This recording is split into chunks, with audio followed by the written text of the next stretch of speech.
somos gratos. E agora, ó Pai, diante da Tua palavra, desejamos compreender melhor a Tua vontade sobre nossas vidas. Fala, Senhor, aos nossos corações, para que todos sejamos alcançados pelo Teu conselho e que nossas vidas, ó Deus, se transformem ainda mais em vidas de servos úteis nas Tuas mãos. É o que pedimos em nome de Jesus. Amém. Amém. Os irmãos podem se assentar. Meus queridos, essa passagem bíblica é uma das mais conhecidas, uma das muito conhecidas de Jesus. E é claro, quando se fala nisso, a gente foca, a gente se volta para o episódio central disso, da narrativa, que é uma pessoa morta, né? A gente lembra logo do morto. O que é um morto de 4 dias, todo mundo sabe o que é. Naquela época lá que não existia formol, não existia geladeira, não existia IML.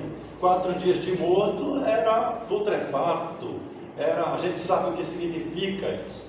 Mas, é claro, se a gente fosse reconstituir aquele episódio, se a gente fosse encenar esse episódio, não era só um morto e Jesus. A gente vai ver que tem um monte de gente ao redor, cada um deles tem uma vida, tem um monte de coisa acontecendo em paralelo. E eu gostaria de refletir com os irmãos a respeito disso. As coisas que se cercaram aquele episódio.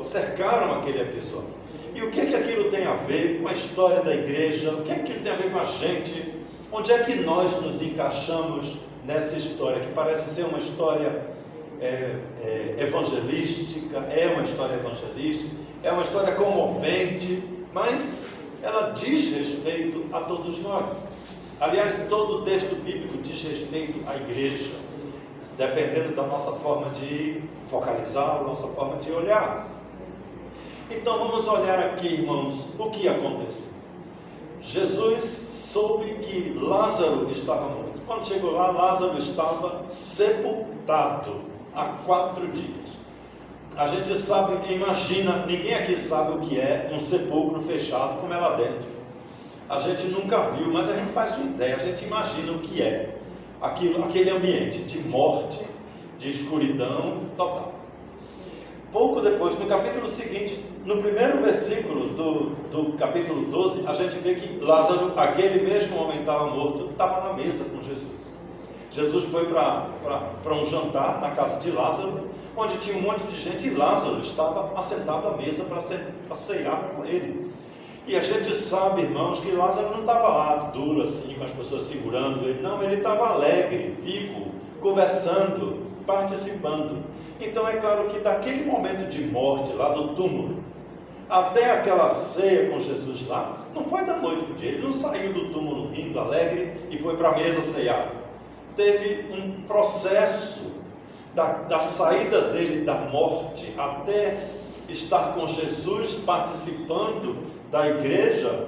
Algumas coisas aconteceram, não foi uma coisa em 1 minuto, não, levou tempo, tiveram a gente não sabe quanto tempo, mas houve um processo, e nesse processo a gente vê um paralelo muito importante, muito significativo para a igreja, para as pessoas que colaboram com Jesus. É bom lembrar que colaborar é diferente de ajudar. Ajudar significa suprir uma necessidade de quem não consegue fazer alguma coisa. Isso é ajudar.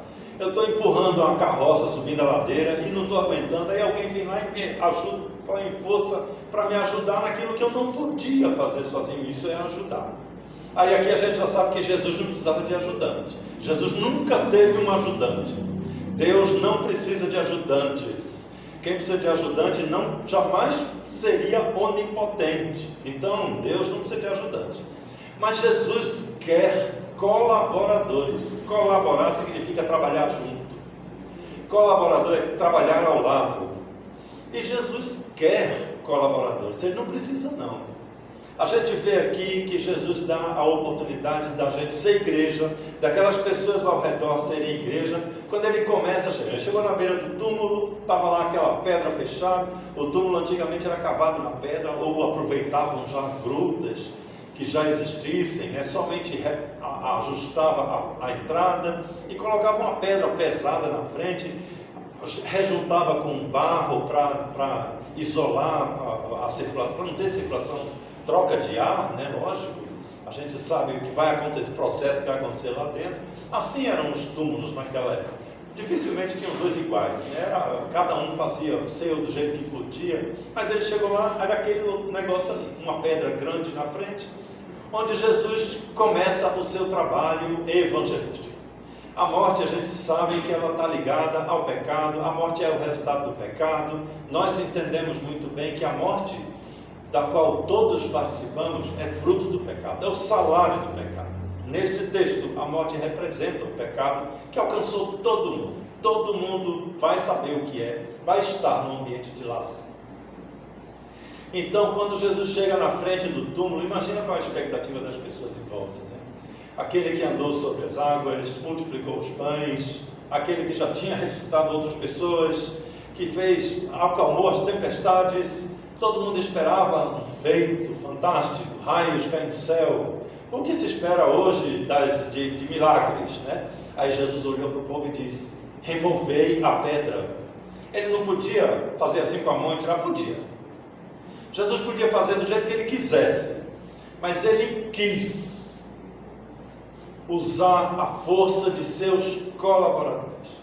Ele não precisava de colaboradores. Ele deu a oportunidade de homens fortes, trabalharem para ele. Esses homens que estavam ali fora, quem é que podia ir lá tirar a pedra? Era quem estava também morto dentro do túmulo? Não.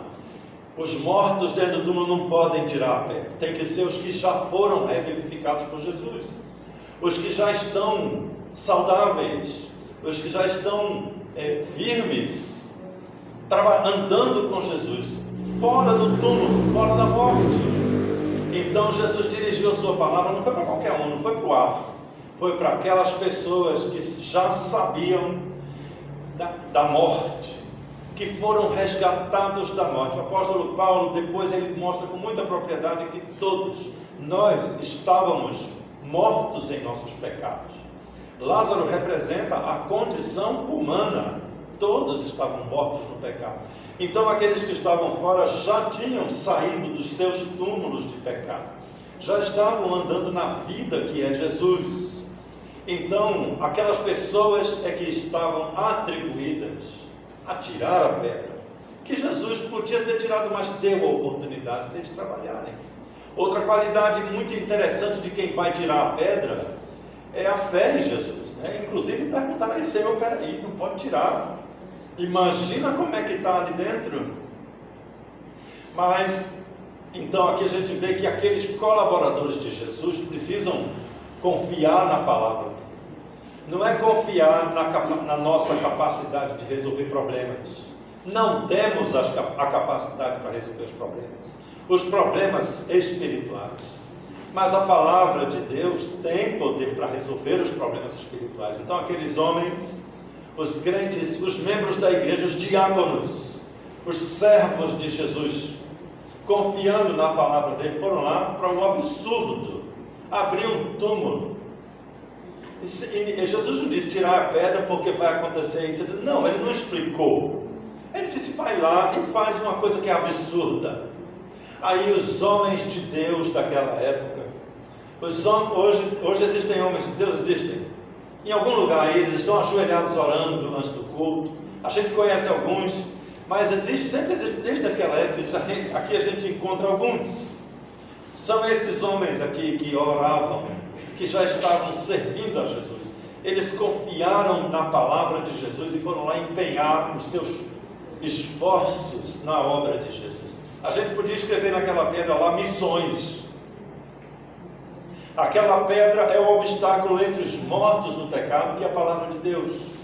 E quem vai tirar a pedra das missões somos nós, são os crentes.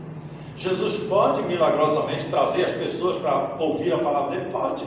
Mas ele permite aos homens participarem do seu trabalho missionário, do seu trabalho de eliminar os problemas, para que as pessoas ouçam a voz de Jesus.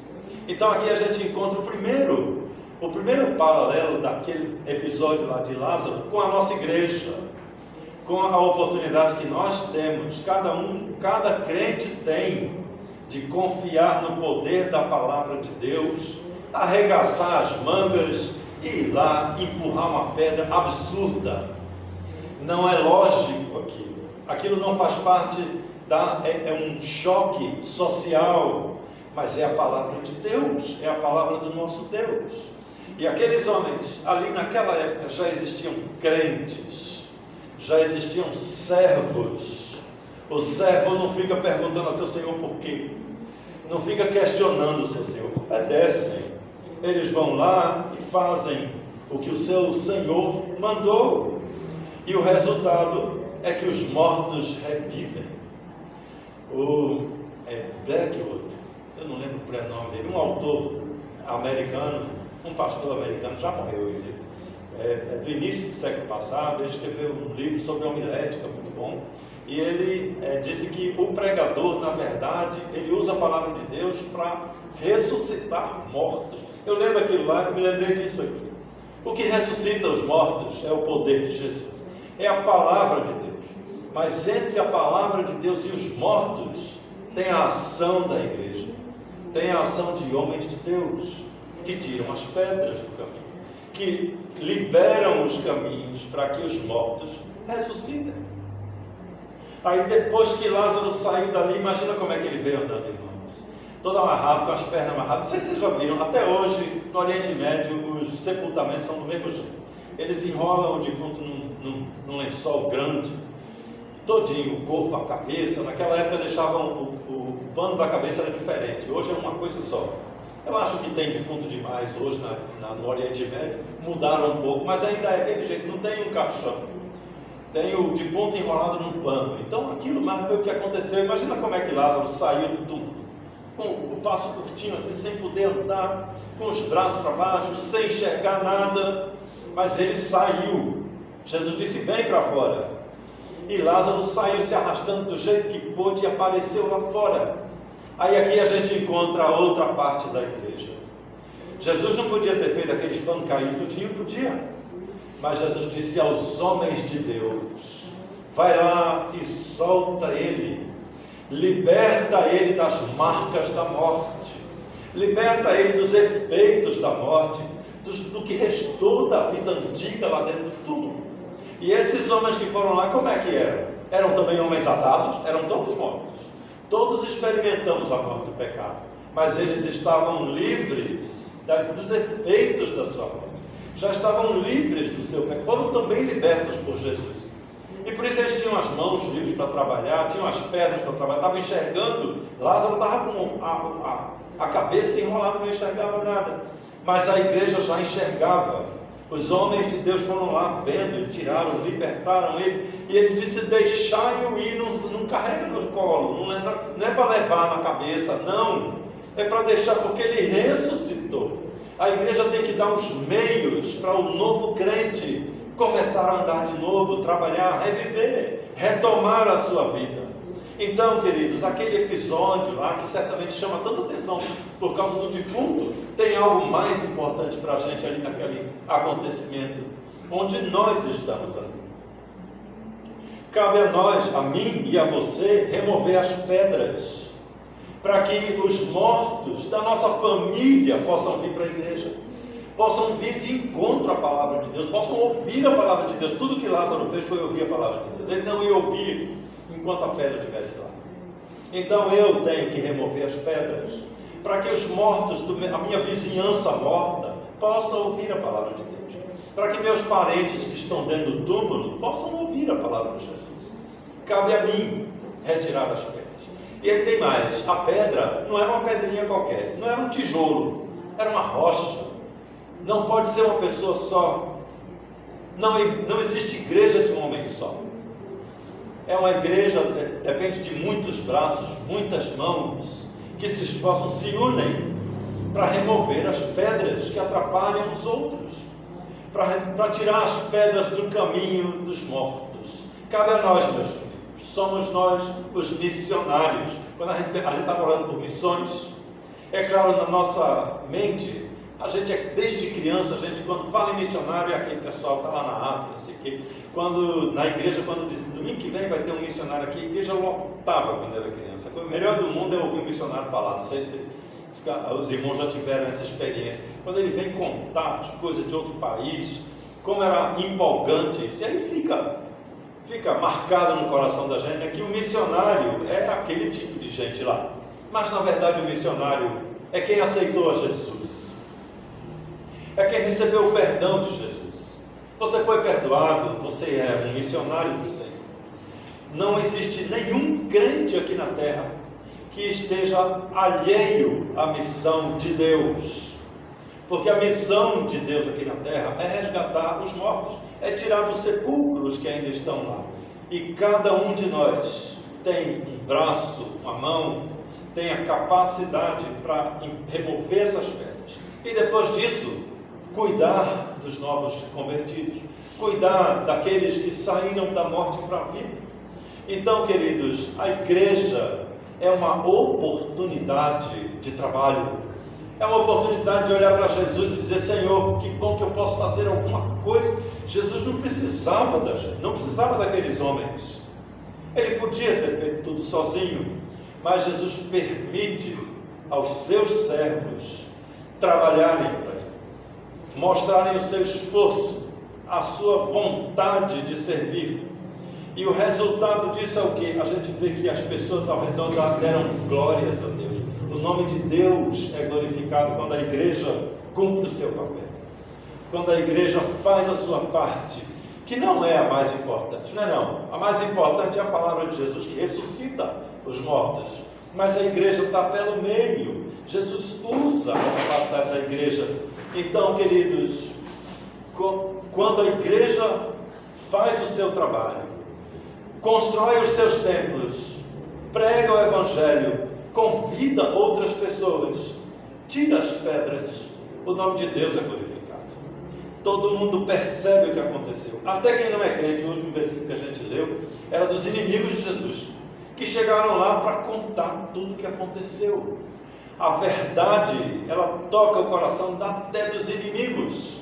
Mas para isso, eu e você temos que ser os servos de Jesus, os colaboradores da obra de Jesus. Não é ajudante, não. Jesus não precisa de ajudante, a igreja não precisa de ajudante, a igreja precisa de servos. Servo é uma palavra bonita para dizer escravo. A palavra grega é doulos, escravo. E é o que Jesus quer. Eu e você servindo, sem questionar, sem perguntar por quê, para quê, simplesmente obedecendo, para que a gente possa chegar lá na frente e ver o nome de Deus sendo glorificado por causa do através do nosso trabalho. E melhor do que isso, até aqueles que não querem Jesus vão reconhecer: Jesus é o Senhor. Então, que Deus abençoe a sua palavra ao coração de cada um de nós, ao coração da igreja.